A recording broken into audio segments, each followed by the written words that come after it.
کتاب زبور ترانه 24. ترانه داوود. سوی تو ای خداوند جانم را بلند می کنم. ای خدای من به تو توکل کردم، خجل نخواهم شد. دشمنانم بر من تنتنه نخواهند کرد. همه امیدواران تو نیز خجل نخواهند شد.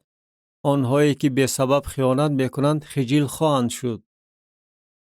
راههای خود را ای خداوند به من معلوم نما، طریقهای خود را به من تعلیم ده.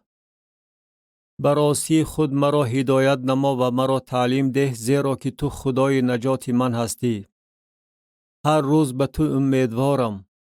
خداوندا، مرحمت‌ها و احسان‌های خود را به یاد آر، زیرا که آنها از ازل بودند. خطاهای جوانی و جنایت‌های مرا به یاد نآر.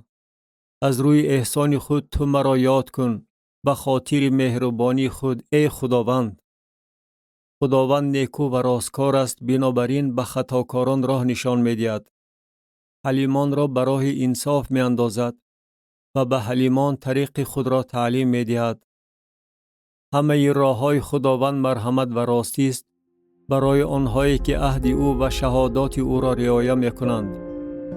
به خاطر اسم خود ای خداوند گناه مرا بیامرز، گرچنده که بزرگ است.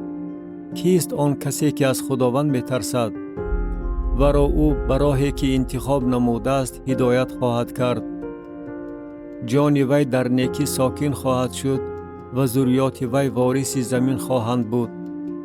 سری خداوند با ترسگاران اوست و عهد خود را به آنها معلوم می‌کند. چشمانم همیشه سوی خداوند است، زیرا که او پایهای مرا از دام بیرون می‌آورد. و من لطف نما و به من مرحمت نما، زیرا که تنها و مسکین هستم.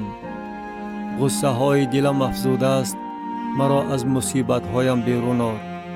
به مسکینی و عذاب من نظر کن و همه خطاهایم را بیامرز. به دشمنانم نظر انداز که چقدر بسیار شدند و چگونه کینه شدید به من می‌ورزند. جانم را محافظت نما و مرا خلاصی ده تا خجل نشوم، زیرا که به تو پناه بردم.